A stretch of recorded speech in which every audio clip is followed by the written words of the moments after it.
আলহামদুলিল্লাহ, দয়াময় মেহেরবান মাহবুদ আল্লাহ রাব্বুল আলামিনের কাছে কৃতজ্ঞ হচ্ছি যে আল্লাহ রাব্বুল আলামিন আমাদেরকে লক্ষ কোটি মানুষের মাঝ থেকে আলাদা করে ঈমানের নিয়ামত দান করে আল্লাহ রাব্বুল আলামিন আমাদেরকে আল্লাহ রাব্বুল আলামিনের পছন্দনীয় ঘর আল্লাহর ঘরে সৈয়দুল আইয়াম জুমার দিনে আল্লাহ রাব্বুল আলামিনের জিকিরের জন্য আগে ভাগে আসার বসার তৌফিক, যোগ্যতা, সুস্থতা, মন মানসিকতা, পরিবেশ পরিস্থিতি দান করেছেন। সে আল্লাহর কাছে কৃতজ্ঞ হচ্ছি। সকলে পড়ছি আলহামদুলিল্লাহ। দরুদ এবং সালাম বর্ষিত হোক মানবতার মহান মুক্তির দূত আকায়ে নামদার তাজেদারে মদিনা আপনার আমার প্রিয় রসুল জনাবে মুহাম্মদুর রাসূলুল্লাহ সাল্লাল্লাহু আলাইহি ওয়াসাল্লামের প্রতি। মাইকের সমস্যা কি ভাই? খেয়াল করছেন সমস্যা হচ্ছে একটা?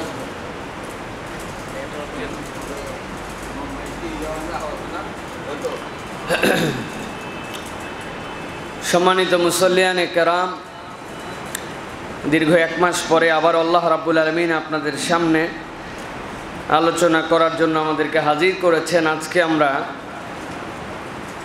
আমাদের এই সংক্ষিপ্ত জুমা পূর্ব অধিবেশনে আল্লাহ রাব্বুল আলামিন কর্তৃক প্রেরিত এই পৃথিবীতে পয়গম্বর যারা ছিলেন, নবীয়িন যারা ছিলেন, মুরসালিন যারা আল্লাহর পক্ষ থেকে এসেছিলেন, তাদের জীবন থেকে আমরা কিছু শিক্ষা নেওয়ার চেষ্টা করব। আল্লাহ রাব্বুল আলামিন প্রত্যেক পয়গম্বরকেই দুনিয়াতে প্রেরণ করেছিলেন উত্তম নমুনা এবং আদর্শ দিয়ে, সমকালীন পরিবেশে, এবং প্রত্যেক পয়গম্বরকে আল্লাহ রাব্বুল আলামিন মিয়ারুল হক বানিয়েছিলেন। হকের মানদণ্ড ছিলেন তারা। সর্বক্ষেত্রে তারা তাদের জায়গা থেকে আল্লাহ রাব্বুল আলামিনের জন্য উৎসর্গিত ছিলেন।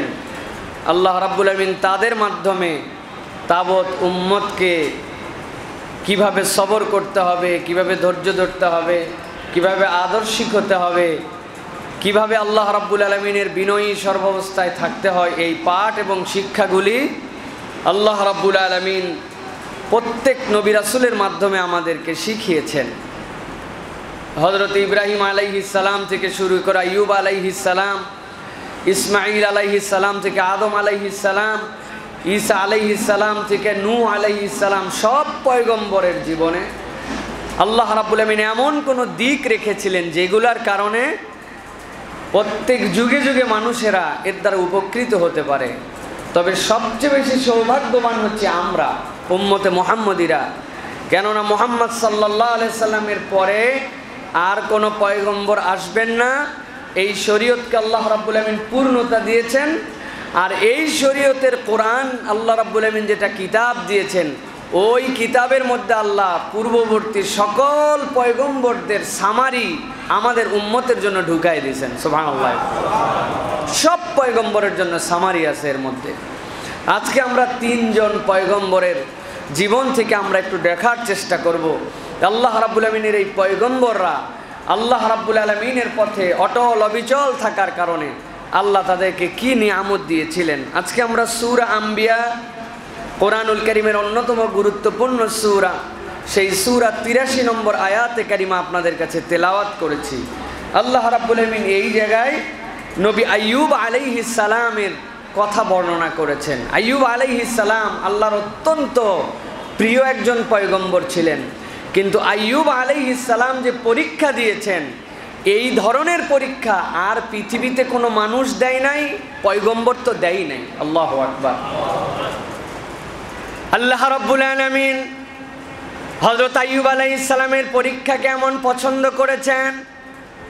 আল্লাহ নবী আইয়ুব আলাইহিস সালাম যখন রোগাক্রান্ত হলেন, কোরআন তার রোগের বর্ণনা দেয় নাই, কি রোগে তিনি আক্রান্ত হয়েছেন।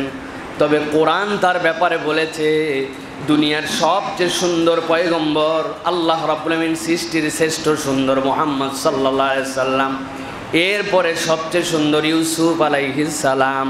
আর কোরআনের বর্ণনা ভঙ্গিতে বোঝা যায় এই দুই পয়গম্বরের পরে আল্লাহ যাকে সবচেয়ে সৌন্দর্য দিয়েছিলেন তিনি ছিলেন হযরত আইয়ুব আলাইহিস সালাম।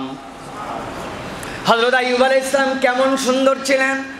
আল্লাহ রাব্বুল আলামিন যখন তাকে অসুস্থ বানিয়ে দিলেন, আল্লাহ নবী পয়গম্বর এমন অসুস্থ, যেই অসুস্থতার কারণে তার পাশে কেউ থাকে না। বন্ধু বান্ধব যারা সবচেয়ে তার আপন ছিল, সবচেয়ে কলিজার মানুষ ছিল, সবচেয়ে তাকে ভালোবাসতো, একজন দুইজন করে যেতে যেতে যেতে যেতে সব মানুষ যখন তার থেকে সরে গেল, কেবল দুইটা বন্ধু তার কাছে ছিল। একজন সকালবেলা আসতো, আরেকজন সন্ধ্যাবেলা তার সাথে দেখা করার জন্য আসতো। তার অসুস্থতার ধরন এমন ছিল, তার পাশে কেউ টিকতে পারত না। যেই দুই বন্ধু শেষ দিন পর্যন্ত টিকে ছিল, একদিন সন্ধ্যাবেলা দেখা করে যাওয়ার সময়, ফেরার সময় আল্লাহর নবী বর্ণনা করছেন, হাদিসের মধ্যে এসেছে, আয়াতে কারিমার ব্যাখ্যায় ওই দুইজনের সাথে আলোচনা করছে আর বলছে, আরে সবাই তো আইয়ুবকে ছেড়ে চলে গেল, 18 বছর ধরে আইয়ুব এইরকম কষ্ট পায় রোগে শোকে। আমাদের মনে হয় আইয়ুব এই দুনিয়ার মধ্যে এমন কোনো অপরাধ করেছিল, এমন কোনো ভুল করেছিল, এমন কোনো গুনার কাজ করছে, দুনিয়া সৃষ্টি করার পর থেকে এখন পর্যন্ত মনে হয় এরকম গুনাহ কেউ করে নাই। আইয়ুব নিশ্চয় এরকম কিছু করার কারণেই তার আজকের এই পরিণতি। হযরত আইয়ুব আলাইহিস সালাম যখন এই কথা শুনে ফেলেছেন, আল্লাহ নবী সাল্লাল্লাহু আলাইহি সাল্লামের হাদিসের মধ্যে আসছে, মুফাসসিরিনে কেরাম ব্যাখ্যা করছেন, আইয়ুব আলাইহিস সালাম এই কথা শুনে বুকের মধ্যে বিরাট কষ্ট পাইলেন। তারপরে তিনি বলতে শুরু করলেন, আইয়ুব তার স্ত্রীর কাছে এই কথা বলেছেন, আরে দুনিয়ার মানুষ আমার ব্যাপারে এই কথা বলে, আমি কি করেছি আর কি করি নাই এ বিষয়ে আমার দুনিয়ার মানুষের কাছে হিসাব দিতে হবে না। তবে আমি তো সেই রকম একজন মানুষ ছিলাম, আমি রাস্তার পাশে দাঁড়িয়ে আছি, দুইজন ব্যক্তি আল্লাহ এবং তার সংবিধান নিয়ে, আল্লাহ এবং তার শরীয়ত নিয়ে কথা কাটাকাটি করছে। দুইটা ব্যক্তি, রাস্তার ব্যক্তি, আমি তাদেরকে চিনি না, জানি না, কিন্তু আল্লাহ নিয়ে কথা বলার ক্ষেত্রে দুইজন বারবার কসম কাটছিল আর আল্লাহ নিয়ে কথা বলতেছে, তাদের কোনো বিষয় নিয়ে আল্লাহকে মধ্যস্থতা মানতেছে। আমি আল্লাহর জন্য এমন ভয় পাইলাম যে এই দুইজনের একজন যদি আল্লাহর জন্য যে কসম করছে, আল্লাহর জন্য যে শপথ করছে, আল্লাহকে সাক্ষী রেখে যে কথা বলছে, এই দুইজনের কেউ একজন যদি ভুল হয়, মিথ্যা হয়, তাহলে আল্লাহর নামে শপথ করার জন্য এরা তো আল্লাহর কাছে ধরা পড়ে যাবে। ওই লোকরে চিনি না, জানি না, তার খবর পর্যন্ত আমার জ্ঞানের মধ্যে নাই, কিন্তু এই দুইটা ব্যক্তি যেন আল্লাহর কাছে ধরা না খেয়ে যায়, আমি আইয়ুব এই দুই লোকের পক্ষ থেকে, পথিকের পক্ষ থেকে আল্লাহর কাছে কাফারা আদায় করে দিতাম। লোকে বলতেছে আমার অপরাধ, আমার গুনাহ, এই মনের কষ্ট নিয়ে আইয়ুব আলাইহিস সালাম আল্লাহর কাছে ফরিয়াদ দিতে শুরু করলেন। আল্লাহ কোরআনে বলছেন, ওয়া আইয়ুবা ইয নাদা রাব্বাহু আন্নী মাসসানিয়াদ-দুররু ওয়া আনতা আরহামুর রাহিমিন। আইয়ুব আলাইহিস সালাম আল্লাহর কাছে বললেন, রব্বুল আলামিন, আমি যে বিপদগ্রস্ত, আমি যে অসুস্থ, আমার যে শরীরের অবস্থা, এইগুলা তোমার কাছে ডাক দেয়া তো বলার দরকার নাই, তুমি তো সবই দেখো রব, কিন্তু আজকে তোমার কাছে জানালাম আল্লাহ, আমার যে অসুস্থতা এ বিষয়ে তোমাকে বললাম, তোমার থেকে বড় তো আরহামুর রাহিমিন আর কেউ নাই, যার দয়া পাওয়ার আর কোনো জায়গা নাই, ওই আল্লাহর কাছে আমি বললাম, দয়া করলে তুমি কেবল দয়া করতে পারো। আল্লাহু আকবার। এই দোয়ার মধ্যে অনন্যতা আছে। আল্লাহর কাছে তিনি অভিযোগ করেন নাই, রব্বুল আলামিন তুমি আমারে কেন খারাপ লাগলে, রব্বুল আলামিন তুমি আমাকে ভালো করে দাও, কেন ভালো করে দিবে না, অনেক অতীতে ভালো কাজ করছি, আমার গুনাহ নাই, আমার অপরাধ নাই, তারপরেও কেন আমাকে তুমি কষ্ট দিচ্ছ, একটা কথাও তিনি বলেন নাই। তিনি আল্লাহর কাছে কেবল বলেছেন, আন্নী মাসসানিয়াদ-দুররু, আয় রব্বুল আলামিন, আমি নিজেই বিপদগ্রস্ত, আল্লাহর সমস্যাটা আমার, আর তুমি কেবল দয়া করতে পারো। আল্লাহর কাছে বলার ভাষাটা এমন অনন্য, আল্লাহর কাছে আবেদনের যোগ্যতাটা এমন অনন্য। আল্লাহর নবীর ওয়া আনতা আরহামুর রাহিমিন এই বাক্যের কারণে আল্লাহর আরশে আজিমে আইয়ুবের কথার ধাক্কা লেগে গেছে। আল্লাহ নবী সাল্লাল্লাহু আলাইহি সাল্লাম বর্ণনা করছেন হাদিসের মধ্যে, আইয়ুব আলাইহিস সালামের স্ত্রী তার সাথে ছিলেন, স্ত্রী পর্যন্ত তার প্রতি বিরক্ত। আইয়ুব আলাইহিস সালামের স্ত্রীর উপরে আইয়ুব আলাইহিস সালাম রাগ করেছিলেন। তিনি বলেছিলেন, যদি আমি সুস্থ হই আর শারীরিক শক্তি ফেরত পাই, তোমার পিঠে 100টা মায়ের আছে। আল্লাহর প্রতি রাগ করেন নাই, কিন্তু আইয়ুব আলাইহিস সালাম তার স্ত্রী তাকে ধরে ধরে গোসলখানায় নিয়ে যায়। আবার ধরে ধরে ওয়াশরুম থেকে নিয়ে আসতে হয়, এত বেশি মাজুর, এত বেশি দুর্বল। আল্লাহ নবী আইয়ুব আলাইহিস সালাম ওয়া আনতা আরহামুর রাহিমিন এই দোয়া করেছেন, স্ত্রীর হাত ধরে গোসলখানার দিকে রওনা হয়েছেন, নিয়ে চলে গেছে তাকে। দূরে অপেক্ষা করছেন তার স্ত্রী কখন আইয়ুব বেরিয়ে আসবেন, আসার পরে তাকে নিয়ে যাবেন। হঠাৎ করে আইয়ুব আলাইহিস সালাম ওয়াশরুম থেকে তিনি বের হলেন, আল্লাহ রাব্বুল আমিন ওহী করলেন তার প্রতি, আল্লাহ ওহী পাঠাই দিলেন, উরকুদ বিরিজলিকা হাযা মুগতাসালুম বারিদুন ওয়া শারাব। আল্লাহ বললেন, ও আইয়ুব, আর নয়, আর নয়, আপনার যে পা, ওই পায়ের যে গোড়ালি দিয়ে মাটিতে একটু আঘাত করেন তো, উরকুদ, আপনি একটু ধাক্কা মারেন তো। আইয়ুব আলাইহিস সালাম আল্লাহ রাব্বুল আমিনের ওহী পরের সাথে সাথে পা দিয়ে বাড়ি দিলেন, দেওয়ার সাথে সাথে দেখলেন সেখান থেকে একটা ঝর্ণা দ্বারা প্রবাহিত হতে শুরু করেছে। আল্লাহ বললেন, এর মধ্যে একটু গোসল করেন তো। হযরত আইয়ুব আলাইহিস সালাম গোসল করার সাথে সাথে আল্লাহ রাব্বুল আলামিন তার হারানো যৌবন যেমন তিনি দেখতেছিলেন তার থেকেও শতগুণ সুন্দর তাকে বানায় দিলেন। আইয়ুব আলাইহিস সালামের স্ত্রী অপেক্ষা করে, আমার স্বামী আসে না কেন, কই গেল, আমাকে বলে গেল এখনই আসতেছে, আসে না কেন।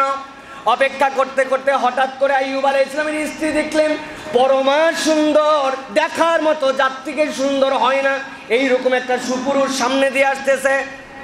মাথাটা নিচু করে লোকটাকে জিজ্ঞাসা করছেন, ও আল্লাহর বান্দা, আপনি এই দিক দিয়ে একজন জরাগ্রস্ত অসুস্থ কোনো মানুষকে দেখেছেন কিনা? আর বিশ্বাস করেন ওই লোকটা যখন সুস্থ ছিল আপনার মতোই দেখতে ছিল, উনারে দেখছেন নাকি? আইয়ুব আলাইহিস সালাম বলতেছেন, ও আমার স্ত্রী, আমি সেই আইয়ুব, আমার আল্লাহ রাব্বুল আমিন আমাকে আজকে এই জায়গায় পরিবর্তন করে দিয়েছেন। আইয়ুব আলাইহিস সালামের স্ত্রী হতভম্ব হয়ে গেলেন। আল্লাহ রাব্বুল আমিন তাকে যে নিয়ামত দিলেন, তাকে যে পরিবর্তন করে দিলেন, শুনতে তো 2 মিনিটের মধ্যে ঘটনা শেষ, কিন্তু 18 বছরের জিন্দেগি পিছন দিকে আল্লাহর জন্য কিভাবে সবর করতে হয় এইটা আইয়ুব দেখাইছেন। হযরত আইয়ুব আলাইহিস সালাম আসলেন, হাদিসের মধ্যে বিভিন্ন বর্ণনা এসেছে, আইয়ুব আলাইহিস সালাম আসার পরে আল্লাহ রাব্বুল আমিন তার জন্য বললেন, আপনার সবরের পুরস্কার কেবল একটা নয়, আল্লাহ কোরআনের মধ্যে বলেছেন, ইন্না মাআল উসরি ইসরা, ইন্না মাআল উসরি ইসরা। দুনিয়ার মানুষ তোমার সামনে বিপদ আসবে, কিন্তু যদি তুমি সবর করতে পারো, আমি আল্লাহ তোমার জন্য গ্যারান্টার হলাম, বিপদ একটা, সবর করলে সওয়াব 2টা, আল্লাহ অবশ্যই অবশ্যই তোমাকে দ্বিগুণ দিবেন, দ্বিগুণ দিবেন। আইয়ুব আলাইহিস সালাম আসার পরে তার সামনে বাড়ির সামনে তার 2টা উঠান ছিল, 2টা চত্বর ছিল। হাদিসের মধ্যে আসছে এক জায়গাতে জব শুকানো হতো, আরেক জায়গাতে গম শুকানো হতো। জবের জায়গায় জব স্তূপ করা ছিল, গমের জায়গায় গম স্তূপ করা ছিল। আল্লাহ মেঘমালাকে বললেন, 2টা মেঘ যাও, একটা জবের উপরে দাঁড়াও, আরেকটা যে গমের উপরে দাঁড়াও। যেই না ওই 2টা মেঘমালা তার ওই চত্বরের মধ্যে গমের আর ওই জবের উপরে দাঁড়াইলো, আল্লাহ রাব্বুল আমিন সাথে সাথে একটাকে স্বর্ণ আরেকটাকে রূপা দিয়ে পরিবর্তন করে দিলেন। আল্লাহ রাব্বুল আমিনের কাছে দোয়া একটা, তার ভাষাটা কি? তার আল্লাহ বলছেন ভাষাটা ইদনাদা রব্বাহু, তার রবের দিকে সে মুখাপেক্ষী হয়েছে আর আবেদন দিছে, আন্নি মাসানিয়াদুরু, এই রব্বুল আমিন আমি বিপদগ্রস্ত, আর আমি জানি আমার বিপদ থেকে উদ্ধার করার মতো কেউ নাই, তুমি আমারে উদ্ধার করে দাও। এই কথা তিনি বলেন নাই, তিনি বলেছেন ওয়া আনতা আরহামুর রাহিমিন, দয়া করার ক্ষমতা থাকলে একমাত্র তুমি দয়া করতে পারো আল্লাহ, অতএব আমি তোমার দয়ার মুখাপেক্ষী। আল্লাহ দয়া করলে আইয়ুব আলাইহিস সালামের মতো দয়া কিয়ামত পর্যন্ত যে কোনো বান্দাকেই করতে পারে, ঠিক না? এটা হচ্ছে ঈমানের জায়গা। আইয়ুব আলাইহিস সালামের ব্যাপারে আরো এসেছে, তার শারীরিক সৌন্দর্য আল্লাহ এমন বানায় দিলেন।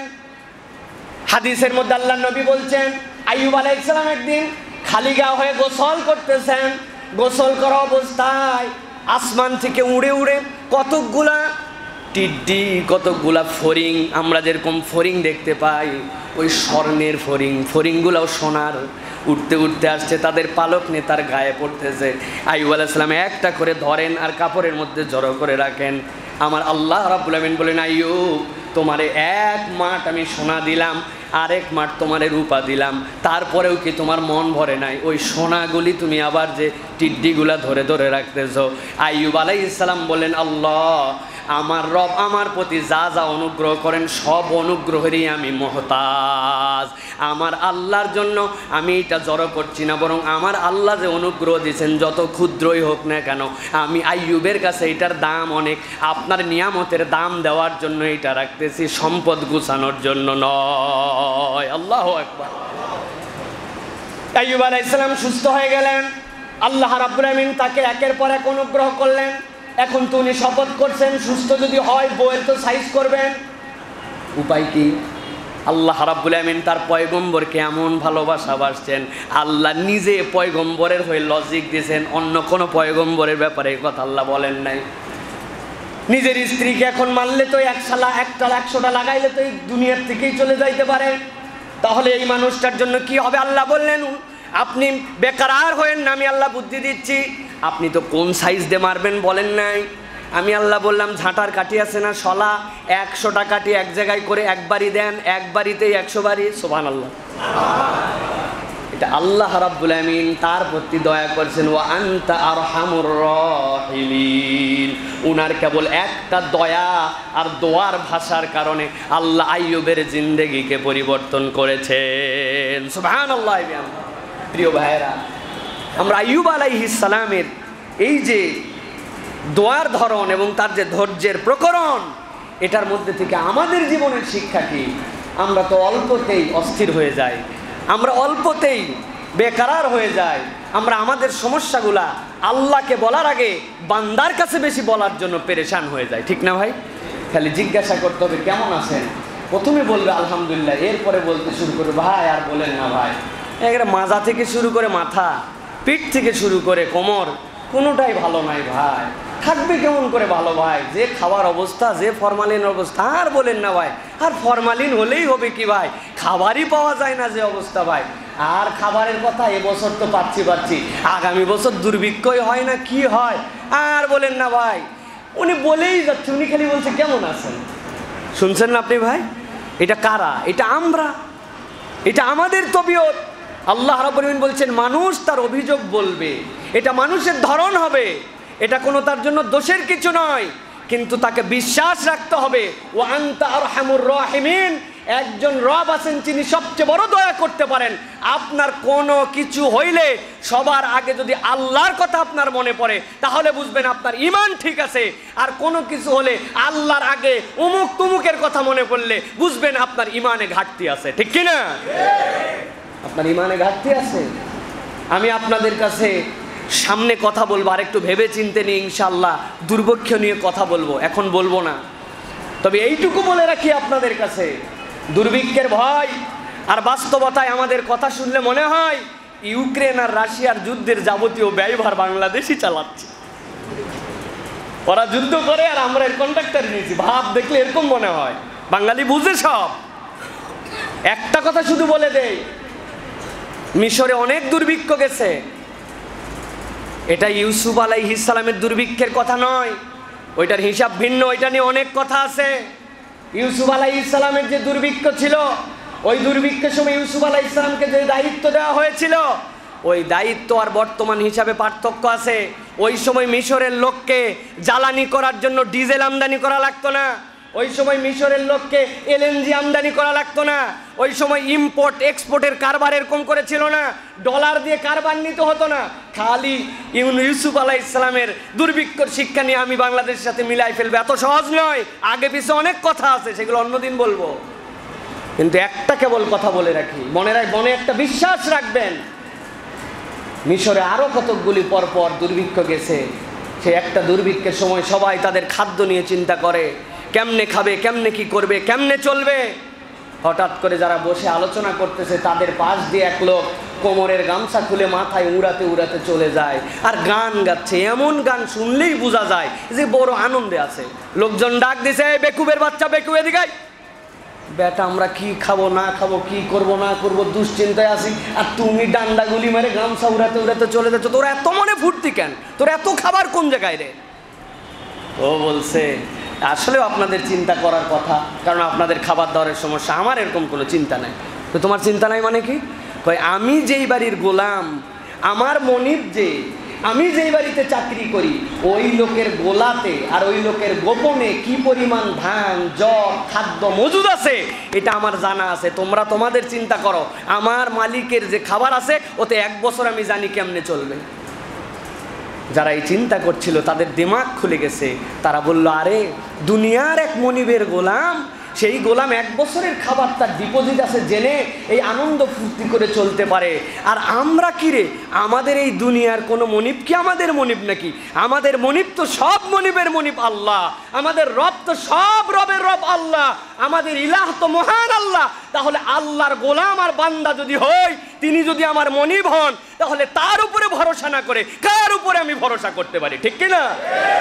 সুতরাং ভরসা করতে হলে হ্যানত্যানের উপরে ভরসা করেন না। ভরসা করতে হলে আপনার সম্পদ আর আপনার ওই কামাই করে রাখার উপরে ভরসা করেন না।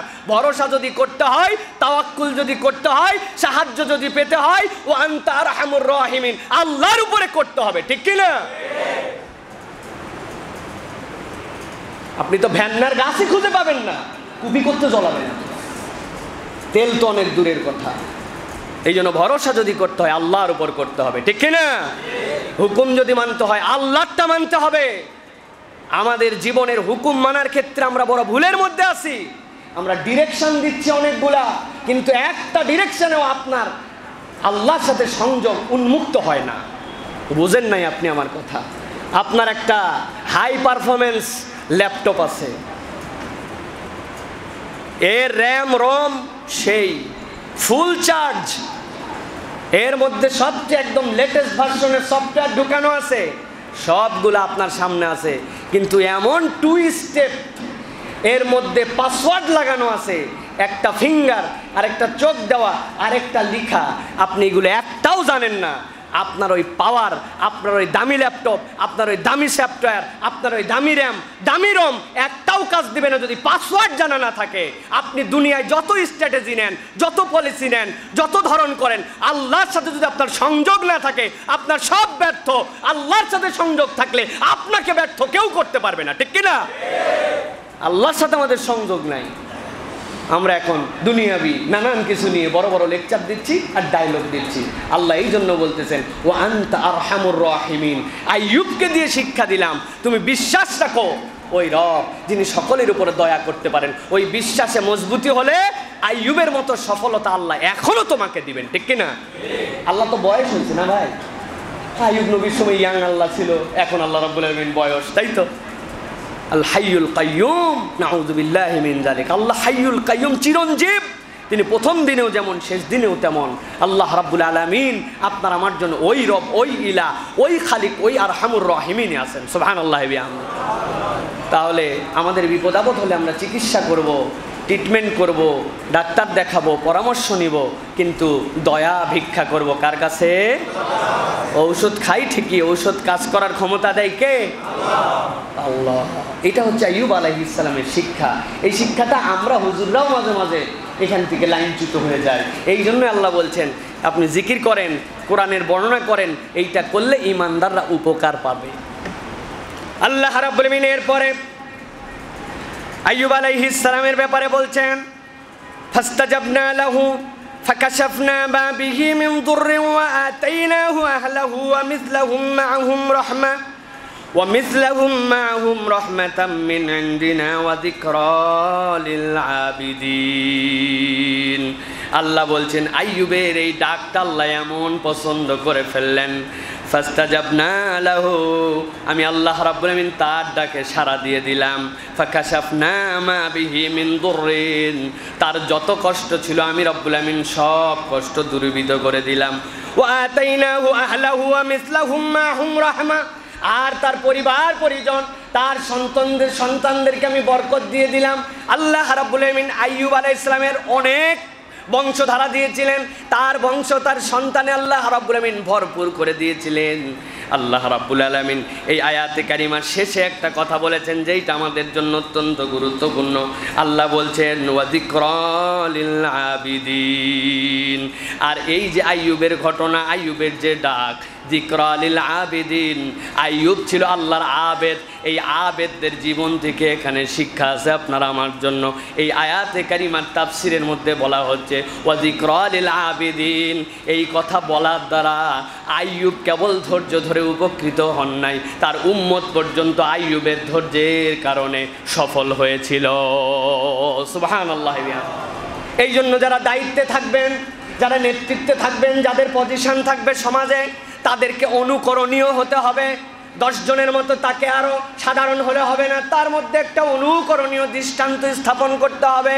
এখন সর্বোচ্চ পর্যায়ের লোক যদি আগেই হাফসুল খেয়ে যায়, সর্বোচ্চ পর্যায়ের লোকই যদি আগেই ফেড আপ হয়ে যায়, নিচের লোকের তো অবস্থা খারাপ হয়ে যাবে। আপনি যদি ইমব্যালেন্স কথা বলেন, না বুঝে বুঝে যদি আপনি মানুষকে ডিরেকশন দেন, তাইলে আপনার জন্য ওই ডিরেকশনটাই বরং জাতির জন্য বিপজ্জনক আরও হতে পারে। ঠিক কিনা? ক্ষুদ্র একটা উদাহরণ দেই, বললাম তো এই বিষয়ে আলাদা করে আমি কথা বলবো পরে। আপনাকে বলা হবে, ভাই আপনি কৃচ্ছ সাধন করেন, খরচ টরচ কমায় দেন। আপনি জানেন খরচ কমাতে বলা শরীয়তের বিরোধী কথা। বলবেন কি বলেন হুজুর? আল্লাহ কোরআনুল কারীমের মধ্যে বলছেন কুলু ওয়াশরাবু, তোমরা খাও পানাহার করো স্বাভাবিকভাবে, কেবলমাত্র তাবজির করবে না, অপব্যয় করবে না। 2 জন মিলে 2 জনের খাবার খালি হয়, 4 জনেরটা কিনছো কেন? এটার নাম অপব্যয়। কিন্তু 2 জন মিলে 1 জনের খাবার খাও, আল্লাহ বলেন নাই। যদি এইটা আপনি বলেন, অর্থনীতি অচল হবে। আপনি বলতেছেন জামা আপনার প্রয়োজন আছে, বানায় না। আপনি জামা যদি না বানান, কাপড় বিক্রি হবে না। কাপড় বিক্রি না হলে দর্জির দোকান চলবে না। দর্জির দোকান না চললে মেশিন লাগবে না। মেশিন যদি না থাকে কর্মচারী পাবেন না। কর্মচারী না খাইলে আপনার সার্কেল নষ্ট। কি বলছেন আপনি? হিসাব করে বলতে হবে। এই জন্য আল্লাহ রাব্বুল আলামিন এই জন্য বলছেন, ও দুনিয়ার মানুষ ভালো করে বোঝো, ওয়াজিকরা লিল আবিদিন। যারা দায়িত্বের জায়গায় থাকবে, যারা আবেদ হিসাবে নিজেকে উপস্থাপন করবে, তাদের কর্ম, তাদের আচরণ প্রভাব পড়বে নিজ পর্যন্ত। এইটা পয়গম্বরদেরকে দিয়ে আমি দেখাই দিয়েছি। তোমরা তোমাদের কাজগুলা, তোমাদের ইবাদতগুলা আল্লাহর জন্য কিভাবে করবে, যদি করার মতো করতে পারো, তুমি উপকৃত হবে, তোমার পরিবার উপকৃত হবে, তোমার সমাজেও এর ইমপ্যাক্ট পড়বে। ঠিক কিনা? আল্লাহ রাব্বুল আলামিন এর পরে বলছেন, আইয়ুব আলাইহিস সালামের পাঠ শেষ। আল্লাহ এবার আরো 2 জন পয়গম্বরের কথা বলছেন। আল্লাহ বলছেন ওয়া ইসমাঈল ওয়া ইদরিস ওয়া যাল কিফলি কুল্লুম মিনাস সাবিরিন। আমার আল্লাহ রাব্বুল আলামিন ইসমাঈলের কথাকে বললেন, দুনিয়ায় যদি কেউ সবরের পরীক্ষায় উত্তীর্ণ হতে পারে, পিতামাতার প্রতি যদি অনুগত সন্তানের পরিচয় দিতে পারে, ইসমাঈল আলাইহিস সালাম তার জন্য অনুকরণীয়। আপনার পিতামাতা আপনার সন্ধ্যার পরে ঘরে ঢুকতে বলে, আপনার পিতামাতা আপনাকে খারাপ সম্পর্ক ত্যাগ করতে বলে, আপনার পিতামাতা আপনাকে ভালো দিকে যেতে বলে, পড়তে বলে, আপনাকে জ্ঞান অর্জন করতে বলে, আপনি একটা কথাও আপনি শোনেন না, অথচ আপনি উম্মতে মুহাম্মদী দাবি করেন। ইসহাক আলাইহিস সালাম থেকে রাগ পর্যন্ত সব পয়গম্বরশিপ আসছে। আল্লাহ রাব্বুল আলামিন পরিবর্তন করলেন, করার পরে ইসমাঈল আলাইহিস সালামের নসলে মুহাম্মদুর রাসূলুল্লাহ সাল্লাল্লাহু আলাইহি সাল্লামকে প্রেরণ করলেন। ইব্রাহিমের দিক থেকে ইহুদিদের, ইসরাইলের সকল পয়গম্বর, ইসমাঈল আলাইহিস সালাম থেকে মুহাম্মদ সাল্লাল্লাহু আলাইহি সাল্লাম এমনি এমনি করেন নাই। ওয়া ইয ইয়ারফাউ ইব্রাহিমুল কওয়াইদা মিনাল বাইত ওয়া ইসমাঈল। সূরা বাকারার প্রথম পারার 19 নম্বর পৃষ্ঠার মধ্যে খুলে তাফসীরটা দেখে নেবেন। আল্লাহ রাব্বুল আলামিন ইসমাঈল আলাইহিস সালাম পিতা মাতার প্রতি এমন আনুগত্যশীল ছিলেন, তিনি তার পিতার প্রতি এমন বেশি আনুগত্য দেখিয়েছিলেন। আল্লাহ রাব্বুল আলামিন ইব্রাহিম আলাইহিস সালামের দোয়াকে এমনভাবে কবুল করেছেন, আল্লাহ ইয়াকুব আলাইহিস সালামের বংশ থেকে ইসমাঈল আলাইহিস সালামের বংশে আপনার আমার পয়গম্বরকে দিয়েছেন। সুবহানাল্লাহ। এই জন্য নবীজি বলতেন, আমি 2 জবেহকৃত পিতার সন্তান। 2 বার চান্সে গেছিল। ইসমাঈল আলাইহিস সালাম ইব্রাহিম আলাইহিস সালাম এসে কি বললেন? আমি একটা স্বপ্ন দেখেছি। কি স্বপ্ন? আমার প্রিয় পাত্রকে জবেহ করতেছি। বলতে হয় না ইসমাইলকে করো। ইব্রাহিম আলাইহিস সালামও বুঝছেন, ইসমাইলও বুঝছেন, ইসমাইলের থেকে বেশি ভালোবাসো ইব্রাহিম কাউকে বাসে না। পরের ভাষাগুলো যদি দেখেন, তিনি নিজে প্রস্তুত হয়েছেন, আপনি ভয় পাবেন না, উল্টা সান্ত্বনা বাপরে দিচ্ছে। আপনি আমারে দেখবেন, আমি নড়াচড়া করব না, আমারে শোয়াই দিবেন, জবাই হয়ে যাব। এই নজির পৃথিবীর ইতিহাসে আর কোনো কেউ দেখাতে পারে নাই। আল্লাহ বলছেন ওয়া ইসমাঈল, আমি ইসমাইলের কথা এমনি এমনি তোমাদেরকে বলি নাই। ইসমাইলের শিক্ষাই হচ্ছে তোমার পিতা মাতার বৈধ নির্দেশ যা থাকবে ওই নির্দেশগুলা তুমি মাথা পেতে মেনে নিবে, তবেই তুমি উম্মতে ইসমাইলে মুহাম্মাদি তোমার নাম পরিচয় দিতে পারবে। এত সহজ নয়। কোরআনের কোনো একটা শব্দ বর্ণ এমনি এমনি আসে নাই, কারণ আছে, অনুভব করার মতো বিষয় আছে।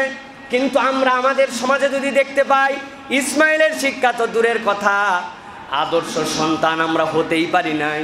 আমরা এমন সন্তান, আমি তো এখন আমার ভাষায় বলি, আগে বাপ মারে দেখে সন্তানরা ভয় পেত, আর এখন সন্তানরে দেখে বাপ মা ভয় পায়। কি ভাই, এখানে যারা আগে আগে চলে আসছেন ভেতরে, এইগুলো বেশিরভাগ বাপ হয়ে গেছেন। একটু হিসাব মিলায় দেখেন, বাপরে বাপ, যা দাবি করবে তাই, যা বলবে তাই, না হলে যদি বাড়ির থেকে চলে যায়, কিছু যদি করে ফেলে, আপনি সবসময় পেরেশানির মধ্যে থাকেন। আগে বাপ মা ভয় পাইতো, বাপ মারে ভয় পাইছে আমরা, হাইরে ভয়ের ভয়। 1 মিনিট 2 মিনিট লেট হয়ে গেছে, বাড়িতে ঢুকবো কেমনে, আব্বার আম্মার শাসনে আমাদের অবস্থা খারাপ ছিল, আর এখন উল্টা শাসনে বাপ মারে রাখে সন্তানেরা। আছে না ভাই, আছে না? আমাদের এই মহল্লায় হয়তো নাই, কিন্তু ঢাকায় প্রচুর আছে। আল্লাহ রাব্বুল আমিন বলছেন ইসমাইল, ইদ্রিস, যাল কিফল, আল্লাহ রাব্বুল আমিন বলছেন এরা প্রত্যেকেই ছিলেন আল্লাহ রাব্বুল আমিনের পক্ষ থেকে তোমাদের জন্য ধৈর্যের বড় বেশি। আল্লাহর পক্ষ থেকে মিসাল স্বরূপ ইনারা সবাই ধৈর্য ধরে দেখিয়ে দিয়ে গিয়েছেন। অতএব মানুষ হিসাবে পয়গম্বরদের জীবন থেকে আমাদের শিক্ষা হচ্ছে, পয়গম্বরদের মতো আমাদেরকে ধৈর্যশীল হওয়ার পাঠ নিতে হবে।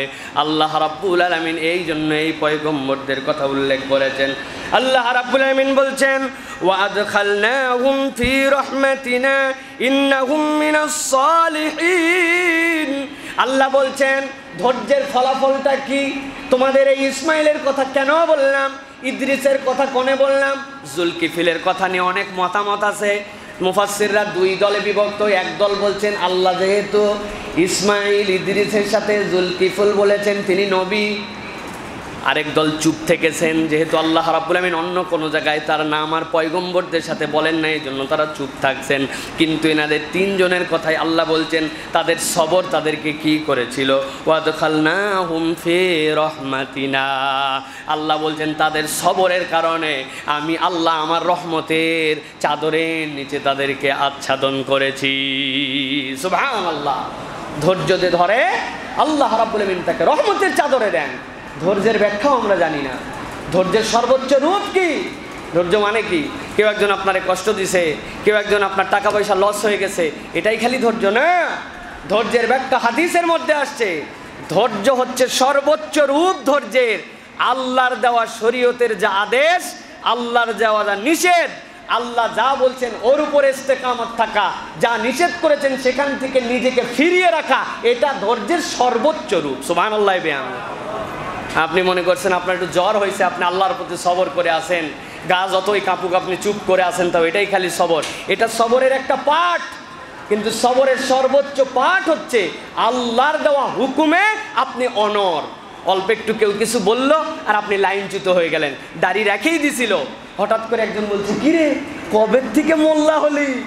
মোহাম্মদ আলীর দোকানের সাথে সাথে চলে গেছে, দে দে ভাই দে, টাইনে দে, দরকার নাই, আপনার সবর শেষ। হ্যাঁ, আপনি টাকনুর উপরে কাপড় পরছেন, কেউ একজন বলছে বাবা কোনো দলে যোগ দিছিস নাকি, অমুক অমুক দল তো দেখি টাকনুর উপরে পরে। আপনি চিন্তা করছেন এই প্যান্ট আর পরাই যাবে না, একেবারে পায়ের নিচ দিয়ে পরে ঢুকাই দিয়েছেন আপনি। আপনার ধৈর্য হয়েছে? আল্লাহর উপর ধৈর্য হয়েছে আপনার? আপনি একটু বিপদে পড়ছেন, সুদে টাকা লাগাই দিয়েছেন, সুদে টাকা নিয়ে ফেলছেন আপনি, আপনার ধৈর্য হয় নাই। আল্লাহর হুকুমের উপর ইস্তেকামত থাকার নাম ধৈর্য। আল্লাহর হুকুমকে আপনার প্রায়োরিটি দেওয়ার নাম ধৈর্য। সবসময় বোরখা পরে, হিজাব করে, অমুক বোনের বিয়ে তুমুক বইয়ের পার্টি, চিন্তা করছে এই জায়গাতেও যদি এইভাবে যায়, ওই দিন ওনাদের মতো করে চলে গেছে। আপনার ধৈর্য হয়েছে? আপনার শরীয়ত মানা হয়েছে? হয় নাই। আশপাশে 10টা বিয়েতে দেখতে পান ডেক বাজায়, আনন্দ করে, ফুর্তি করে, আমার নাতির বিয়ে, আমার ছেলের বিয়ে, আমি যদি একটু না বাজাই অথবা বাজালেও যারা, তাদেরকে যদি বলে দেই যে না এগুলা করো না, তাহলে সমাজে আমাকে কি বলবে, আমার ছেলেপেলেরাই বা আমার সম্পর্কে কি বলবে। আপনি ওই জন্য সকল কিছু ছেড়ে মসজিদে এসে বসে পড়ছেন। লোকজন জিজ্ঞাসা করছে, হাজী সাহেব এদিকে যে বাম্পার ফাটাফাটে যাচ্ছে, কি ব্যাপার আপনার? কয় আমার সাথে এগুলোর কোনো সম্পর্ক নাই। আপনার বাড়ির প্রোগ্রাম, আপনি 12টা 1টা পর্যন্ত দারুসালাম মহল্লা বাইরে আপনি নিজেও গুনাহ করেন, মানুষকেও গুনাহ খাওয়ান, আর আপনার খবর নাই। আল্লাহ বলছেন, আলা কুল্লুকুম রাইন ওয়া কুল্লুকুম মাসউলিন আন রাইয়াতিহি, তোমরা প্রত্যেকেই জিজ্ঞাসিত হবে, তোমার অধীনস্থদের ব্যাপারে তোমাদেরকে জিজ্ঞাসা করা হবে। আপনার এই প্রত্যেকটা পদক্ষেপ আল্লাহর কাছে বিবেচিত হবে, যেটা আল্লাহর পক্ষে না আল্লাহর বিপক্ষে, এই জবাব না দিয়ে নড়তে পারবেন না, ঠিক কি না? আমাদের মহল্লার জন্য এটা ফিতনা। এখন গান বাদ্য, বেহায়াপনা, বেলাল্লাপনা, এগুলো আমাদের জন্য ফিতনা। রাত 12টা 1টা মানে না, ভালো ভালো বাড়ির থেকে, এলাকার গণ্যমান্য বাড়ির থেকে এগুলো হয় জন্য সাধারণ মানুষ বলতেও সাহস করতে পারে না তাদের ব্যাপারে। এইরকম মহল্লায় আমাদের বাড়িঘর আছে কিনা? আল্লাহ রাব্বুল আলামিন এই জন্য বলছেন সবর মানে কি, সবরের সংজ্ঞাটা মাথার মধ্যে ঢুকাই নেবেন। আল্লাহর নির্দেশের উপরে নিজেকে রাখা, আল্লাহ যা নিষেধ করেছেন সেখান থেকে নিজেকে সরিয়ে রাখা, এটা সবরের সর্বোচ্চ। আল্লাহ বলছেন দুনিয়ার কেউ তোমাকে পোষে না, সবর করার কারণে কেউ তোমাকে পাত্তা দেয় না। দুনিয়ায় হয়তো তুমি এক ঘোড়া ভাবতেছো, আমি আল্লাহ তোমাকে বললাম ওয়াদখালনাহুম ফি রাহমাতিনা ইন্নাহুম মিনাস সালিহিন। তুমি যদি সবরকারী হও, আল্লাহর হুকুমের প্রতি তোমার যদি ফেদ থাকে, আমি আল্লাহ আমার রহমতের মধ্যে তোমারে ঢুকাই নিব। আর জেনে রাখো এরা প্রত্যেকেই ভালো ভালো মানুষ ছিল। সুতরাং সবর করে যে ভালো কাজ করার তৌফিক এবং যোগ্যতা বাড়ায় দেন তাকে আল্লাহ। সুবহানাল্লাহ। আল্লাহ রাব্বুল আমিন এবার বলছেন আরেক নবীর কথা, শিক্ষা দিচ্ছেন আল্লাহ ধারাবাহিকভাবে। আল্লাহ রাব্বুল আমিন বলছেন তিনি আরেক নবী, তিনি আল্লাহর আরেক আদরের পয়গম্বর। আল্লাহ বলছেন ওয়াযান্নুন,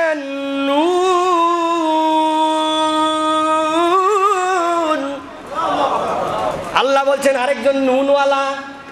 নুন মানে হচ্ছে মাছওয়ালা, সাহিবুল হুত। নুনওয়ালার কথা আল্লাহ বলছেন হযরতে নূহ আলাইহিস সালাম। আল্লাহ বলছেন এই নবীর কারবার জানো নাকি? এই নবী একটু রাগী, এই নবী একটু আবেগী। কি জন্য? আল্লাহ বলছেন ইযহাবা মুগাদিবা, আমার নবী নূহ রাগ করে একদিন চলে গেল। আল্লাহ রাব্বুল আমিন বলছেন এই নবী ইউনুস, তার ডাক নাম আল্লাহ অন্য জায়গায় বলেছেন ইউনুস। ইউনুস কি করলো? ইউনুস রাগ করে একদিন চলে গেল। কেন রাগ করে গেল? ইউনুস আলাইহিস সালাম আল্লাহ রাব্বুল আমিন তাকে যে অঞ্চলে প্রেরণ করেছিলেন, আল্লাহ রাব্বুল আমিন তাকে প্রেরণ করলেন মুসেলের জনপদ নাইনুয়ার। নাইনুয়ারের নবী ছিলেন ইউনুস আলাইহিস সালাম। ইউনুস আলাইহিস সালামকে আল্লাহ রাব্বুল আমিন দাওয়াত দিতে বললেন, আপনি নাইনুয়ারের জনপদে দাওয়াত দিবেন। তিনি দাওয়াতের কাজ করেন, মানুষকে আল্লাহর দিকে ডাকেন, আল্লাহর পথে আহ্বান করেন, আল্লাহকে মানো বলেন, আর বারবার ভয় দেখান তোমরা যদি কথা না শোনো, তোমরা যদি আল্লাহ রাব্বুল আমিনের বিপক্ষে চলে যাও, বিপদ আছে। আমি তোমাদেরকে বললাম আর মাত্র অল্প সময় তোমাদের, তোমরা যদি শিরিক না ছেড়ে দাও, তাওহীদের দিকে না আসো, আকাশ কালো হয়ে যাবে। এরপরে কি হবে? আকাশ কালো হওয়ার পরে ভিতর থেকে আগুনের বিদ্যুৎ চমকানি দেখতে পাবে, তারপরে পানি আর বিদ্যুৎ একসাথে তোমাদের উপরে আসবে, আসার পরে তোমাদেরকে ভস্মীভূত করে ফেলবে, শেষ হয়ে যাবে তোমরা। এই দেখো তোমরা এখন আর অল্প সময়, বারবার ইউনুস আলাইহিস সালাম বলছেন আর অল্প সময়। আমি কিন্তু এইগুলো আল্লাহর পক্ষ থেকে জেনে বলছি, তোমরা তাড়াতাড়ি আল্লাহর দিকে ফেরত আসো। তিনি দেখলেন তারা তার কথা শোনে না। ইউনুস আলাইহিস সালাম রাগ করে ফেললেন, এদের তো ধ্বংস অনিবার্য বুঝে ফেলছি, এখানে আর থাকা যাবে না। ইউনুস আলাইহিস সালাম চলে গেলেন তাদের কওমকে ছেড়ে দিয়ে। ইউনুস আলাইহিস সালাম যেই না তাদের কওমকে ছেড়ে দিয়ে গেছেন, কওমের লোকের বদোদয় হয়ে গেছে। আর যা যা বলছিল আকাশের মধ্যে তো লক্ষণ দেখা যাচ্ছে। তারা ভয়ে সবাই মিলে আল্লাহর কাছে তওবা করতে শুরু করলো, আল্লাহর কাছে ফেরত আসতে শুরু করলো। আর বিরাট একটা কৌশল তারা করলো, তারা আল্লাহ যেন তাদের ডাক শোনেন। এই জন্য যাদের কোলের সন্তান ছিল দুগ্ধপোষ্য শিশু, 1 বছর বয়স 1.5 বছর বয়স, মায়ের থেকে দূরে চলে গেলে এরা পাগলের মতো কান্নাকাটি করে। তাদের কওমের যারা মুরব্বী ছিল বলল সব বাচ্চারা একদিকে করো, সব বাচ্চাগুলারে একদিকে করে দিয়েছে, মায়ের সাথে সম্পর্ক নাই। এখন দুধ খাওয়া বাচ্চা 5 মাস বয়স, 6 মাস বয়স, 1 বছর বয়স, সবগুলো একদিকে, মায়ের একদিকে, কান্নার রোল পড়ে গেছে, ময়দান জুড়ে কান্না। আল্লাহ আমরা ভুল করেছি, আমরা ভুল করেছি, আল্লাহ আযাব পাঠায়ও না। আমাদের পয়গম্বর তো আমাদেরকে দাওয়াত দিয়েছিল, তখন কথা শুনি নাই, শেষ মুহূর্তে এসে তওবা করলাম। আল্লাহ তাদের আহাজারি রোনাজারি আর তাদের আবেদনকে এমনভাবে কবুল করলেন, আল্লাহ রাব্বুল আমিন তাদের উপর থেকে আযাব তুলে নিছেন। কিন্তু নুনওয়ালা নবী, উনি তো মনে করছেন এতক্ষণ সব শেষ, রাগ করে তো উনি চলে গেছেন। আল্লাহ রাব্বুল আলামিন ইউনূস আলাইহিস সালামের কথা বলছেন, তিনি চিন্তা করলেন আমি তো এদেরকে বলে আসছি যে এই জায়গাতে এক্ষুনি তোমাদের প্রতি আযাব আসবে, শেষ হয়ে যাবে। এখন খবর নিয়ে দেখছেন কোনো আযাব আসে নাই। ওইখানকার লোকের নিয়ম ছিল, কেউ যদি কোনো মিথ্যা বলে আর মিথ্যা যদি ওই সমাজে প্রুভড হয়ে যায় যেটা মিথ্যা ছিল, তাহলে তাকে হত্যা করে ফেলতে হবে। বুঝছেন শাস্তির মাত্রা? মিথ্যা যদি কেউ বলে আর প্রুফ যদি হয়ে যায়, মিথ্যার বিধান ছিল হত্যা। ইউনূস আলাইহিস সালাম চিন্তা করছেন আযাবের কথা বলছিলাম শেষ হয়ে যাবে, এখন তো দেখলাম আযাব আসে নাই, এখন তো আমি গেলে তাদের কাছে মৃত্যুক হয়ে যাবে। আসলে তো আমি মিথ্যা বলি নাই, আল্লাহর থেকে জেনেই বলছিলাম। আমার আল্লাহ রাব্বুল আমিন বলছেন, ওয়াযান্নুন ইয যাহাবা মুগাদিবান ফাযান্না আল্লান নাকদির আলাইহি فنادى في الظلمات أن لا إله إلا أنت سبحانك إني كنت من الظالمين। হযরত ইউনূস আলাইহিস সালাম রওনা দিয়ে দিলেন। রওনা দিয়ে যখন তার মুসেলের জনপদ থেকে পার হয়ে চলে যাচ্ছেন, চলে যাওয়ার সময় হঠাৎ করে সামনে যে এক নদী বেঁধে গেল, নদীর মধ্যে পরে তার সকলের সাথে খেয়ার মধ্যে উঠলেন, খেয়া পারাপারের জন্য খেয়ার মধ্যে উঠলেন। খেয়ার মধ্যে যেই উঠেছেন পার হয়ে ওই পারে যাবেন, মধ্যে এসে ঝড় উঠে গেছে, নৌকা এখন টলমল টলমল, নৌকা বোধহয় ডুবে যাবে ডুবে যাবে। লোকজন বলল আমরা এর আগেও দেখেছি যখন এরকম মহা বিপদের মধ্যে পড়ি, তখন যে কোনো একজন মানুষকে এদের মধ্যে থেকে স্যাক্রিফাইস করতে হয়, যে কোনো একজন মানুষকে এই নদীর মধ্যে ফেলে দিতে হয়, তাহলে বাকিরা বেঁচে যায়।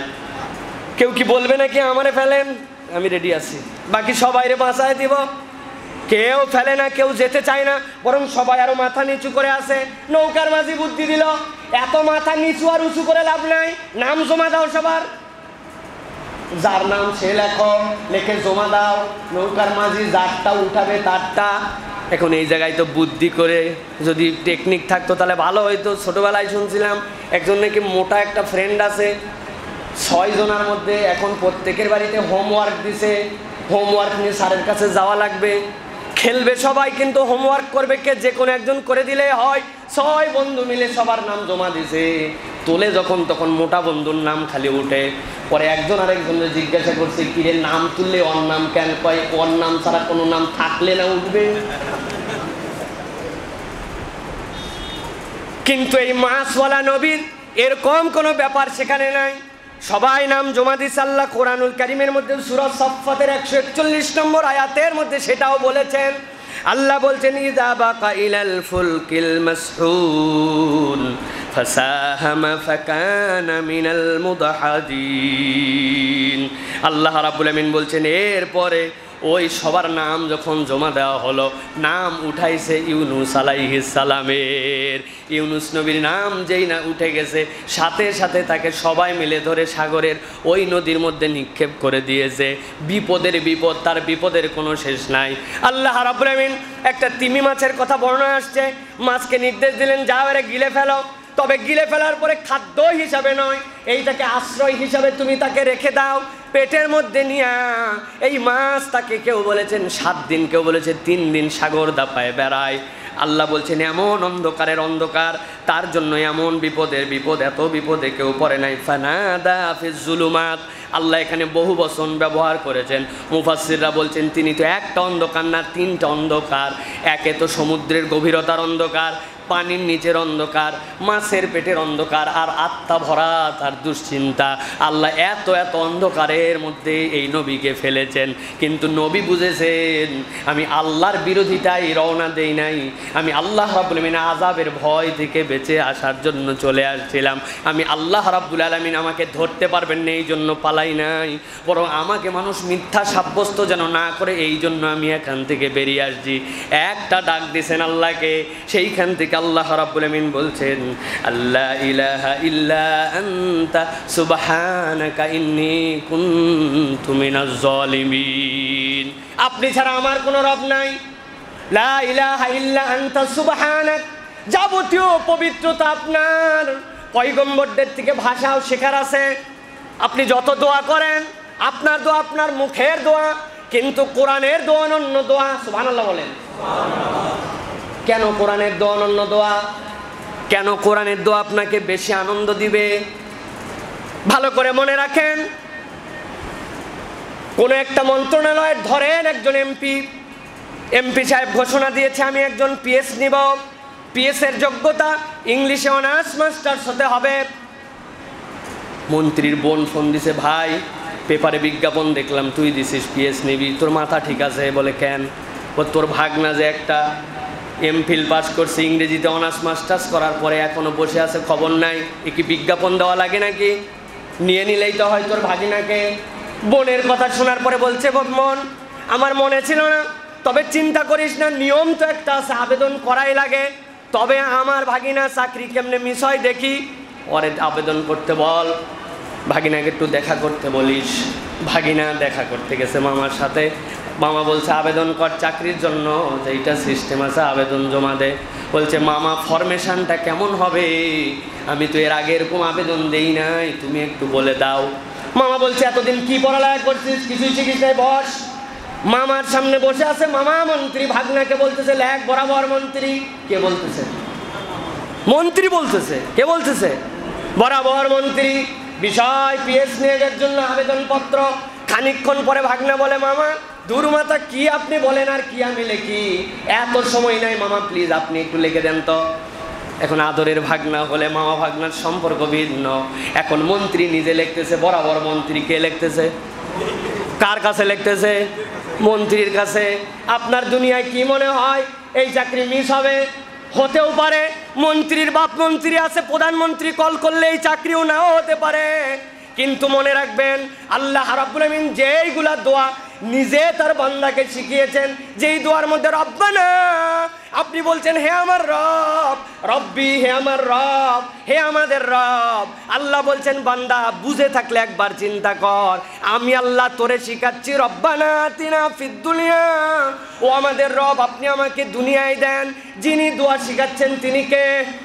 যিনি কবুল করবেন তিনি কে? যেই বান্দার কাছ থেকে দোয়া নিচ্ছেন ওই বান্দার রব কে? আমার আল্লাহ বলছেন এই জন্য আমি আল্লাহ যেই দোয়া শিখাই, কোরআনে এই দোয়া এমনি দেই নাই। লা ইলাহা ইল্লা আনতা, আল্লাহ বলতেছেন আমি বলতেছি তুমি ছাড়া কোনো ইলাহ নাই। সুবহানাক, তুমি মহান পবিত্র, তুমি মহান পবিত্র। ইন্নী কুনতু মিনাজ জালিমিন, নিশ্চয় আমি আল্লাহ জালেমদের অন্তর্ভুক্ত হয়ে গেছি, নিশ্চয় আমি আল্লাহ ভুল করে ফেলেছি, তুমি আমাকে মাফ করে দাও। আল্লাহর এই দোয়াগুলার কারণ হচ্ছে আল্লাহ বান্দাকে মাফ করবেন জন্য এই দোয়া আল্লাহ দেন। সুবহানাল্লাহ। আল্লাহ রাব্বুল আমিন এই দোয়া শিখিয়ে দিলেন। আল্লাহ রাব্বুল আমিন বলছেন এই জন্য কোনো ব্যক্তি যদি এই দোয়াগুলি করে তাহলে এই দোয়াগুলির দ্বারা রব্বুল আলামিন তাকে মুক্ত করবেন। বিপদ, জুলুম, অন্ধকার, তমাশাচ্ছন্নতা, যত বড় বিপর্যয় আপনার সামনে আসুক, আপনি যদি আল্লাহর প্রতি এইভাবে তাওয়াক্কুল করতে পারেন, আপনার বিপদ আর অন্ধকারের তমাশাচ্ছন্ন যত দিকই হোক না কেন, আমার আল্লাহ উদ্ধার করার জন্যই নবীদের এই কথাগুলো জানিয়েছেন। ঠিক কিনা? আমরা এখন অতি চালাক, আমাদের থেকে বেশি চালাক কেউ নেই। আল্লাহ বললেন তুমি দোয়া করো, ইউনূস আলাইহিস সালাম নিজে দোয়া করলেন, আমরা এখন দোয়া কন্ট্রাক্টারিতে পার করছি। দোয়া কন্ট্রাক্টারি না ভাই, মাদ্রাসায় বলে দিছি খতমে ইউনূস, এরপরে 50,000 টাকার আয়োজন, খাওয়া দাওয়া, অমুকের বাড়িতে অনুষ্ঠান চলতেছে, যিনি দাওয়াত করে নিয়ে আসছেন সবার পেরেশানি, কি খাওয়াবে, কি করবে, কি মেহমানদারি করবে, কি হাদিয়া দিবে, ওনার একটা বড় বিপদ। এই বিপদের জন্য ইউনুস খতম শুরু হয়েছে, সবাই পড়তেছে, হুজুর পড়তেছে, আমি পড়তেছি, তালেব ইলম পড়তেছে, আল্লাহ ইন্নী কুনতু মিনাজ জালিমিন, ইন্নী কুনতু মিনাল, আল্লাহ আমি বিপদে আছি, আল্লাহ আমি বিপদে আছি, আল্লাহ সব বলতেছে আমি বিপদে, সব খরচ উনার। চিন্তা করছেন কত বড় ফাঁকির মধ্যে পড়ছি আমি। আল্লাহর সিস্টেমের বাহিরে আসলে যা হয়, বিপদ ওই লোকের, খাওয়া ওই লোকের, আয়োজন ওই লোকের, আর এরা সবাই যায় বলতেছে আল্লাহ আমি যা বিপদে আছি, ইন্নী কুনতু মিনাজ জালিমিন, ইন্নী কুনতু মিনাল, আল্লাহ আমি বিপদে আছি। চিন্তা করছেন আপনি? এটা হচ্ছে আমাদের পাগলামো প্রিয় ভাইরা। এই পাগলামো করলে চলবে না প্রিয় ভাইরা। আল্লাহ রাব্বুল আলামিনের তরিকার মধ্যে থাকতে হবে। আল্লাহ বলছেন তুমি ডাকো, আপনি কন্ট্রাক্টরির ডাক দিছেন। আল্লাহ বলছেন আমার শেষ, এখন তুমি ওজিফাগুলা করো, সুন্নত তাসবিহ তাহলিলগুলা পড়ো, এরপর আল্লাহর কাছে তুমি আধা ঘন্টা মুনাজাত করো। আপনি দায়িত্ব দিয়েছেন নজরুল মামারে, হুজুর আসসালামু আলাইকুম, আসুন। হুজুরের উপরে হাত তুলে কি বললো? বললো আল্লাহ আমার তো বাচ্চা কাচ্চার অবস্থা খারাপ, আয় রোজগারের অবস্থা খারাপ, আল্লাহ আমার শরীরটা ব্যথা, তুমি ভালো করে দাও। সব মুসল্লি বললো আল্লাহুম্মা আমিন। কি লাভ হলো আপনার? আপনার কি লাভ? আপনি তো ফাঁকির মধ্যে পড়ে গেলেন। এই জন্য সুন্নতের বাহিরে গেলে বিপদ আছে। আপনি তসবিহ পড়েন, আল্লাহুম্মা আনতাস সালাম মিনকাস সালাম, আস্তাগফিরুল্লাহ আস্তাগফিরুল্লাহ, সুবহানাল্লাহ, আলহামদুলিল্লাহ, আল্লাহু আকবার, আশহাদু আল্লা ইলাহা ইল্লাল্লাহ। তারপরে যেগুলো দোয়া দরুদ সব পড়েন, পরে আপনি আধা ঘন্টা মোনাজাত করেন। আপনার ঝামেলা আপনি আল্লাহর সাথে মিটান। আপনি কেন নামাজের পরে এই সবাই মিলে একসাথে কন্ট্রাক্টরির আমল নিছেন? আবার এইটা না করলে ইমামের চাকরি থাকবে না। কি কথা বলেন? আমি তো বুঝি, উনাদেরকে দিয়ে বলে লাভ নেই, আমি তো বুঝি। জুমার নামাজের পরে আমি চাই আপনারা তাসবিহ পড়ে নিজেরটা নিজে বলেন। আমরা দুই একজন মুনাজাত না করলে হুজুরদেরকে তখন ব্যাখ্যা দিতে হয়। আসলে করতে চাইছিল কিন্তু সাইফুল্লাহ ভাই ভুলে গেছে। আসলে আরে ভুলি নাই, ইচ্ছা করে বাদ দিছি। এত বোকা হয় নাই এখনো যে ভুলে যাব। এটা আল্লাহ রাব্বুল আমিনের শিক্ষা, পয়গম্বরদের থেকে শিক্ষা। ইউনুস আলাইহিস সালাম কাউকে নিয়োগ দেন নাই, তিনি নিজেরটা নিজে আল্লাহর কাছে করছেন। আল্লাহর কাছে বান্দা চাইলে আল্লাহ দেওয়ার জন্য এখনো প্রস্তুত আছেন, ঠিক কি না? এটা আমাদেরকে প্র্যাকটিসের মধ্যে নিতে হবে ভাই। এটা কোনো গরম কথা নয়, এটা আমার এলাকার মসজিদ, আমি এখানে থাকি, আমি আপনাদের সন্তান, এই দাবিতে এই কথা বলতেছি। এটা ভাড়াটিয়া খতিব এই কথা আপনাদেরকে বলবে না। কোনো সময় মনে করি না এই জায়গায় আমি এসে চাকরি করতেছি, এই জায়গায় খুতবা দেওয়ার জন্য আমি নিয়োগ প্রাপ্ত হয়েছি, না। এটা আমার মসজিদ ফিল হয়েছে। এই মহল্লায় আমি 22 বছর ধরে থাকি এখানে, এই জন্য আপনার কাছে এই কথাগুলি বললাম। আল্লাহ আপনাদেরকে কবুল করবেন, আল্লাহুম্মা আমিন। এই মসজিদ নিয়ে অনেক কথা ছিল, আমি নিজে কানে শুনছি, অনেকে বলছে জানি এটা কি হবে। এটা টার্গেট হচ্ছে জায়গা দখল দেওয়া, এরপরে আন্ডারগ্রাউন্ড মার্কেট হবে, একতলা মার্কেট হবে, উপর থেকে 2-1টা মসজিদ হলেও হবে, না হলেও হবে, এরকম করে এখানে একটা ব্যবসা হবে, এরকম কথা আমার নিজে কানে শোনা। সেগুলো একটাও হয় নাই, আল্লাহর ঘরই হয়েছে এটা, ঠিক কিনা? এই সকল ভুয়া বিরোধিতা করেন না। হক কথা হক জায়গার থেকে বলার মতো যেহেতু দাঁড় হয়েছে, এটাকে কায়েম রাখার জন্য আমাদেরকে চেষ্টা করতে হবে, ঠিক কিনা? সর্বশেষ বলবো, আল্লাহ রাব্বুল আলামিন বলছেন যখন ইউনুস আল্লাহর কাছেই ডাক দিল, আল্লাহ রাব্বুল আলামিন শুনলেন কেমন করে? আল্লাহ বলছেন উত্তরটাও শুনে রাখো। ফাস্তাজাবনা লাহু ওয়া নাজ্জাইনাহু মিনাল গাম ওয়া কাযালিকা নুনজিল মুমিনিন। আল্লাহ সাদে সাদে এই আয়াত দেন নাই, আল্লাহ এখানে একটা শব্দ ব্যবহার করেছেন, গম। গম আজকের দুনিয়ায় আমাদের সবচেয়ে বড় সমস্যা হচ্ছে গাম। গাম মানে হচ্ছে দুশ্চিন্তা।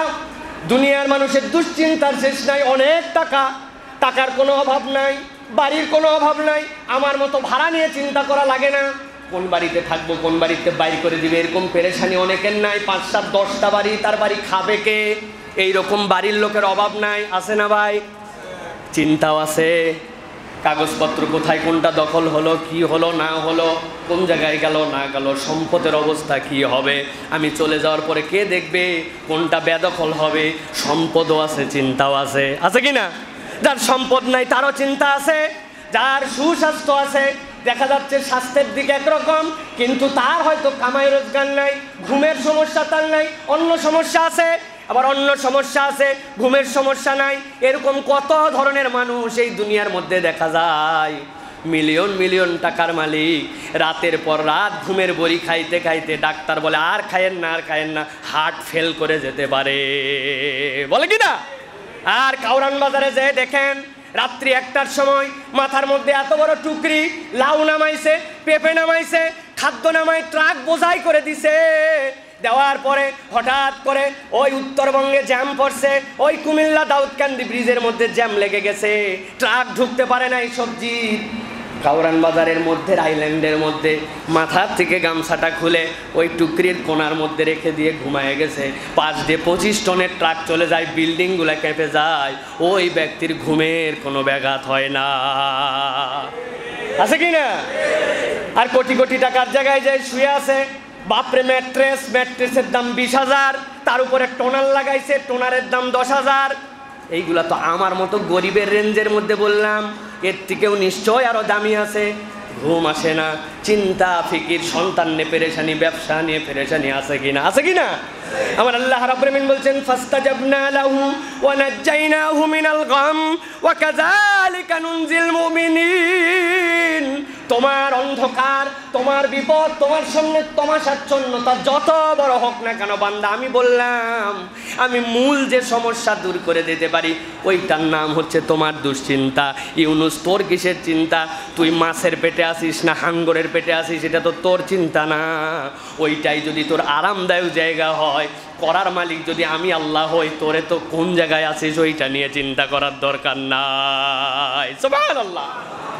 আমার আল্লাহ এই জন্য বলছেন, আর যখন কোনো ব্যক্তি এইরকম বিপদ অবস্থাতেও আল্লাহর কাছে বলবে ইন্নী কুনতু মিনাজ জালিমিন, আই রব আমি বড় বেশি ভুল করে ফেলেছি, নিজের নফসের উপরে নিজে জুলুম করে ফেলেছি, আল্লাহ বলছেন এই স্বীকারোক্তিটার দাম হচ্ছে এমন, আমি আল্লাহ তার জন্য ঘোষণা দিলাম তার দুশ্চিন্তা দূর করে দিব, আর ইমানদারদের দুশ্চিন্তা দূর করার দায়িত্ব আমি নিলাম।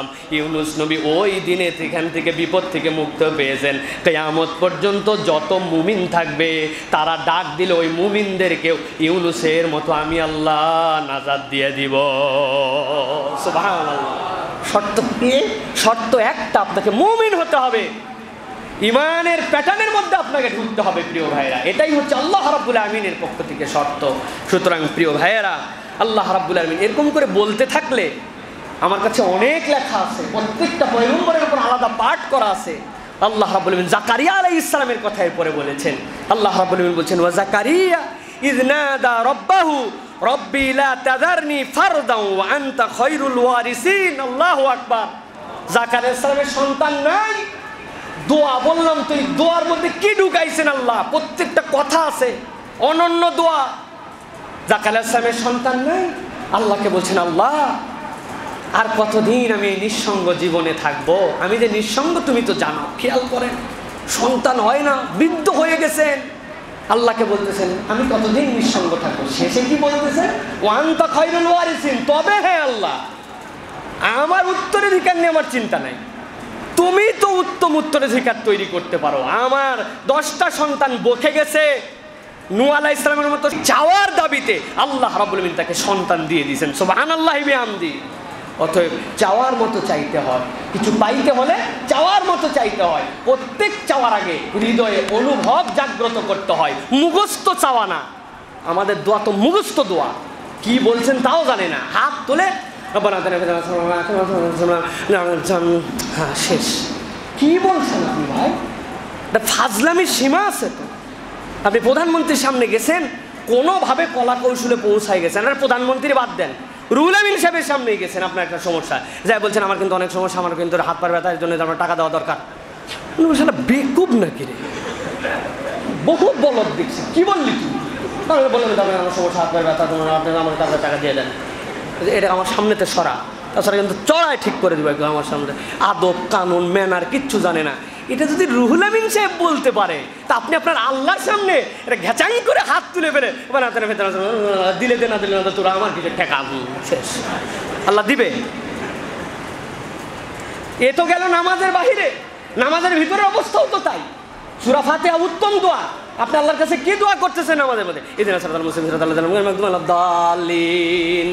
ওরে ঠেলা, ইহদিনাস সিরাতাল মুস্তাকিম না বলে আপনি বলছেন ইহদিনা সিরাতাল মুস্তাকিম। সিরাত মানে হচ্ছে আল্লাহ তুমি আমাকে সরল সঠিক রাস্তা দেখাও। আর সিন দিয়ে যদি হয়, আজকে যে মুজামিল ওয়াসিতের মধ্যে দেখবেন যদি সিন দিয়ে হয় ওইটা গজারির লাঠি হয়, যে এই লাঠির গায়ে কাঁটা কাঁটা থাকে। আল্লাহকে বলছেন ইহদিনা সিরাতাল মুস্তাকিম, আল্লাহ তুমি আমার গজারির লাঠি দেখাও। আল্লাহ বলবে সকাল সন্ধ্যা তোরে মারা দরকার, মারি না যে তাই তো বেশি। পিটন কি সাদে খাই নাকি আমরা? আমাদের অবস্থা কি সাদে খারাপ নাকি? এটা আমাদেরকে ঠিক করতে হবে প্রিয় ভাই। আল্লাহর কাছে চাওয়ার ক্ষেত্রে অনুভব লাগবে। আল্লাহ এগুলো শিখিয়েছেন। ওয়াজাকারিয়া ইজনাদা রব্বাহ রব্বি লা তাযারনি ফারদান ওয়া আনতা খায়রুল ওয়ারিসিন। সুবহানাল্লাহি বিহামদি। এইভাবে আল্লাহ রাব্বুল আলামিন প্রত্যেকটা পয়গম্বর দিয়ে দিয়ে আমাদেরকে আল্লাহ রাব্বুল আলামিন শিক্ষা দিয়েছেন। সর্বশেষ বলবো প্রিয় ভাইয়েরা, দুনিয়া আমাদের অনেক বিপদ হয়, অনেক ধরনের সমস্যা হয়। আপনি কোনো সমস্যা নিয়ে চিন্তাগ্রস্ত হবেন না, অনুভবকে জাগ্রত করবেন। যখন রক্ত সম্পর্কীয় কেউ আপনার সাথে প্রতারণা করে, আপনি তখন বেকারার হয়ে যান, আপনি নিজে নিজে কি করবেন চিন্তা করবেন না, আপনি চিন্তা করবেন সাথে সাথে ইউসুফ আলাইহিস সালামের আপন ভাইরাই তো তাকে বিপদের মধ্যে ফেলছিল। আপনার মনের মধ্যে এরকম মাঝে মাঝে হয়, পিতামাতা আপনার প্রতিপক্ষ হয়ে দাঁড়িয়েছে, আপনি ইসলাম মানতে চান, দিন মানতে চান, বাপ মা আপনার সামনে বাধা, আপনার টেনশনের কারণ নাই। ইব্রাহিম আলাইহিস সালামের প্রধান প্রতিপক্ষ ছিলেন তার বাপ, তার ফ্যামিলি তার প্রতিপক্ষ হয়ে গিয়েছিল। আপনি যখন সামনে দেখবেন ঘোর বিপদ, আশার আর কোনো আলো দেখতে পান না, অন্ধকারে সব নিমজ্জিত, আল্লাহ বলছেন ইউনুস আলাইহিস সালামের কথা চিন্তা কর, ইউনুসের থেকে বড় জুলুমাতের মধ্যে তুই পড়িস নাই। আল্লাহ ইউনুস আলাইহিস সালামকে ওখান থেকে বাঁচিয়েছিলেন। আপনি যখন বিপদ দেখবেন, আপনার সামনে ডানে বামে অপবাদ অপদস্থতা, আপনাকে নানানজন ভুল ভুল কথা বলতেছে, আপনি তখন মনে রাখেন আয়েশা সিদ্দিকা রাদিয়াল্লাহু তাআলা আনহা, যিনি পুত পবিত্রতা তার উৎকর্ষতায় উন্নত ছিলেন, তার ব্যাপারে অপবাদ দেওয়া হয়েছিল। আপনি যদি দেখেন আপনার সামনে অসুস্থ, চিকিৎসা করছেন, ব্যথায় কাতরাচ্ছেন, ভালো হতে পারছেন না, কোন দিকে যাবেন বেসাহারা, অসহ্য, আল্লাহ বলছেন তখন তুমি একটু চিন্তা করো যে আমার নবী ইউনুস আলাইহিস, আমার নবী আইয়ুব আলাইহিস সালামকে আমি কিভাবে মুক্ত করেছিলাম। আপনি যদি একাকিত্ব, সঙ্গীহীনতা, নিঃসঙ্গ, আপনার কাছে মনে হচ্ছে আমি যেন একাকিত্বে ভরে যাচ্ছি, দুনিয়ার সব আমার থেকে সরে যাচ্ছে, আপনি চিন্তা করেন আপনার পিতা, আমার পিতা আদম আলাইহিস সালামের চেয়ে বড় একাকিত্বে আর কেউ কিছু ছিলেন না। মানব সৃষ্টির শুরুটাই একাকিত্ব দিয়ে, অতএব আমার পিতার একাকিত্বের কিছু ভাগ তো আমাকে নেওয়াও লাগতে পারে। আপনি যদি দেখেন কোনো যুক্তি দিয়েও কোনো কারণ খুঁজে বের করতে পারতেছেন না, সকল যুক্তি ফেল, কেন আমার সাথে এরকম হচ্ছে? আপনি একবার চিন্তা করেন নূহ আলাইহিস সালাম যখন নৌকা বানাচ্ছিলেন, কোথায় তার তুফান, কোথায় তার বাহার, কোথায় তার সাগর, কিচ্ছু নাই, কোনো যুক্তিকতাহীন অবস্থায় আল্লাহ তাকে বলছেন ওই জায়গায় নৌকা বানাতে। অতএব সব যুক্তি আপনার মাথায় কুলাবে না, আল্লাহ রাব্বুল আলামিনের প্ল্যানিংয়েও কিছু আছে। সর্বশেষ মনে রাখবেন, আপনার পরিবার আপনাকে তহমত দেয়, গালি দেয়, অপবাদ দেয়, আপন মানুষরা আপনার সাথে দুশ্মনী করে। মুহাম্মদ সাল্লাল্লাহু আলাইহি সাল্লামের পরিবার সমাজ তার সাথে এরকম করেছিল, আপনি আমি তো কে? আপনার আমার এই অনুভব পয়গম্বরদের জীবন থেকে যদি হৃদয়ে ধারণ করতে পারি আর আল্লাহর কাছে যদি দোয়ার মতো দোয়া করতে পারি, যেই আল্লাহ এ সকল পয়গম্বরকে এ সকল বিপদ থেকে দূর করেছিলেন, সেই আল্লাহ কিয়ামত পর্যন্ত মুমিনদেরকে বিপদ থেকে উদ্ধার করবেন, ঠিক কিনা? আল্লাহ আমাদেরকে কবুল করুন, বলেন আল্লাহুম্মা আমিন। এই জন্য দিন পালনে ধৈর্য ধরেন, দিনের পথে অবিচল থাকেন, নিন্দুকের নিন্দা আর অন্যদের কথা শোনার মতো সময় ঈমানদার মুমিনের হাতে নাই, ঠিক তো? আল্লাহ আমাদেরকে কবুল করেন। হাযা মা ইনদি ওয়াল ইলমু ইনদাল্লাহ, সুবহানাকাল্লাহুম্মা বিহামদিকা, আশহাদু আল্লা ইলাহা ইল্লা আনতা আস্তাগফিরুকা ওয়া আতুবু ইলাইক। আসসালামু আলাইকুম ওয়া রাহমাতুল্লাহি ওয়া বারাকাতুহু।